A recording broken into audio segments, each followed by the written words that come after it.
Masechet Betsa résumé du Daf Yud Dalet.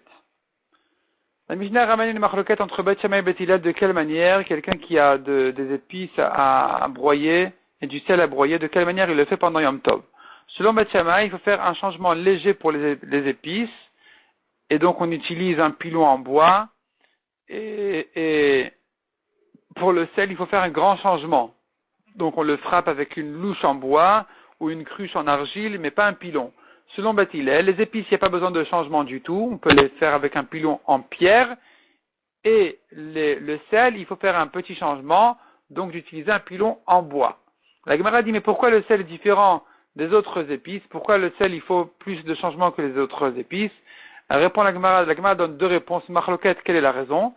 Soit la raison, c'est parce que le sel, il savait d'avance qu'il en aurait besoin pendant Yom Tov, tandis que les épices, il ne sait pas forcément quelle est sa recette de Yom Tov. Soit, le sel ne s'abîme pas si tu le prépares d'avance, les autres épices s'abîment si tu les prépares d'avance, et la Gemara donne la nafkamina, la différence entre les deux raisons. La Gemara ramène ensuite un troisième avis qui permet tout. Shmuel dit, on peut tout faire sans changement, utiliser même pour le sel, même un pilon en pierre, tout est permis. Et la Gemara recherche qui est le Tana qui dit comme ça. Finalement, la Gemara trouve que selon Rabbi Meir, eh bien, Bet Hillel permettent, même pour le sel, même un pilon en pierre, même pour une grande quantité. Bet Shammai donne plus de conditions, mais selon Bet Hillel, tout est permis, c'est comme ça que Shmuel pensait. La Gemara ensuite ramène des Chachamim qui disaient de faire un petit changement. Tu peux utiliser un pilon en pierre, c'est vrai, mais au moins fais-le un peu sur le côté du pilon. Un petit changement légèrement. La Gemara ensuite ramène une braïta qui dit, on n'a pas le droit de faire de tisni pendant Yom Tov. Tisni, ça veut dire casser le blé en quatre. C'est quelque chose de trop fatigant pour Yom Tov. C'est pas un travail qui est adapté à Yom Tov. Et on n'utilise pas de pilon. Qu'est-ce que ça veut dire, on n'utilise pas de pilon? Tu es en train de me dire que casser en quatre, c'est interdit, mais le pilon, ça devrait être permis si c'est pas pour casser en quatre. Donc comment comprendre ça? Et la Gemara répond, la Gemara finalement en conclusion, elle répond à la Gemara que la Gemara en fait elle ramène ensuite une autre braïta qui dit on n'utilise pas le grand pilon, mais on peut utiliser le petit. Alors comment ça s'arrange? Comment on arrange ces deux braïtotes? Comment on les explique? La Gemara répond, la Gemara explique premièrement, selon Abaye, il faudra dire comme ça. Le tisni cassé en quatre, c'est interdit complètement, même avec un petit pilon. Et un grand pilon est interdit pour tout. Par contre, on pourra utiliser un petit pilon pour d'autres choses que casser en quatre le blé. Si c'est pas cassé en quatre, le petit pilon est permis. Et avec ça, on a résolu les deux braïtot. Deuxième réponse, dit la Gemara. Nous avons effectivement une contradiction entre la première braïta, qu'il faudrait la comprendre qu'elle interdit complètement le pilon, et la deuxième qui permet le petit. Ça dépend s'il y a dans la ville des serviteurs qui ne respectent pas les halachot. S'il y en a, on doit tout interdire, parce que si tu permets le petit, ils vont dire on a utilisé le petit alors qu'ils ont utilisé le grand. S'il n'y a pas de serviteurs comme ça dans la ville, alors on pourra utiliser le petit sans rien craindre. La Gemara ensuite donne encore une histoire de là-dessus, où on voit que Rav Papi est arrivé chez Shmuel. Rav Papi est arrivé chez Shmuel, et on lui a servi du blé comme ça à casser. Il n'en a pas mangé. La Gemara dit, mais pourquoi il n'en a pas mangé? Peut-être que c'était fait avec un petit pilon. Elle répond à la Gemara, non, il a vu que c'était bien cassé, il a compris que c'était fait avec un grand pilon, c'était bien fait correctement. Il a reconnu aussi que c'était fait aujourd'hui, donc il n'en a pas mangé. La Gemara dit, ou bien, peut-être que ça a été fait avec un petit pilon, mais chez Shmuel, il y a des serviteurs qui ne respectent pas la halakha, donc il faut tout interdire. C'est pour ça qu'il ne voulait pas en manger. Mishnah suivante.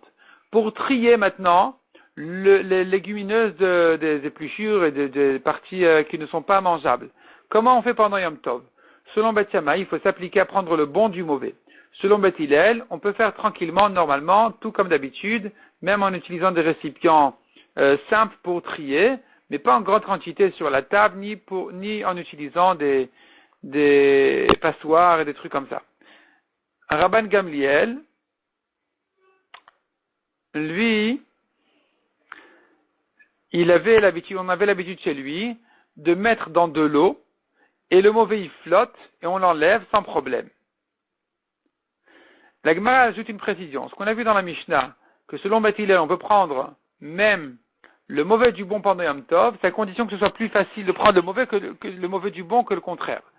Mais s'il est plus facile de prendre le bon que le mauvais parce que le mauvais par exemple est trop petit, alors on prendra le bon du mauvais et pas le contraire.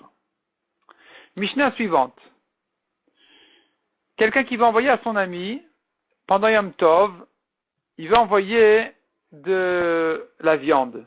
Selon Beth Shammai, c'est que si la viande est déjà prête à manger. Selon Beth Hillel, il peut même envoyer une bête vivante, un oiseau vivant, ou bien même après la shrita, entier, et donc même si c'est pas encore prêt à manger. On peut envoyer aussi du vin, de l'huile, de la farine, des légumineuses, mais pas de la récolte. Selon Rabbi Shimon, la récolte est permise parce qu'on pourra toujours en faire quelque chose pendant Yom Tov. La Gemara, elle donne des exemples. Quelles sont les choses qui peuvent être faites pendant Yom Tov avec la récolte sans la casser, sans la travailler de manière interdite. Donc même sans faire de la farine, on va pas faire du pain avec le blé, ça c'est interdit, mais il pourra se débrouiller avec le blé à faire toutes sortes de recettes qui se font pendant Yom Tov sans faire de la farine.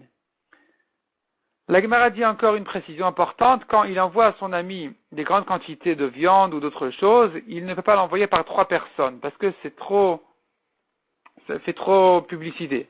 Il doit le faire plus discrètement. Mishnah suivante. Des habits, aussi bien cousus que pas cousus, on peut les envoyer.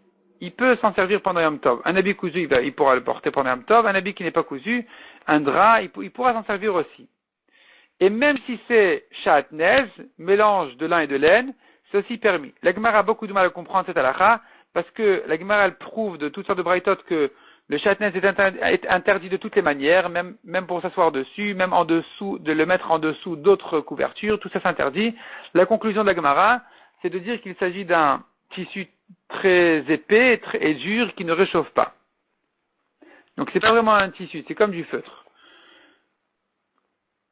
Interdit aussi, dit la Mishnah, d'envoyer une chaussure clouée, comme on verra dans le live suivant, qui n'a pas le droit d'être portée pendant Yom Tov.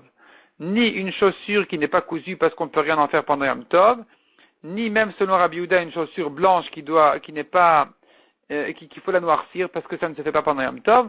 La règle de la chose, c'est toute chose qui ne se fait pas, dont on ne peut pas profiter pendant Yom Tov, on n'a pas le droit non plus de l'envoyer à son ami pendant Yom Tov.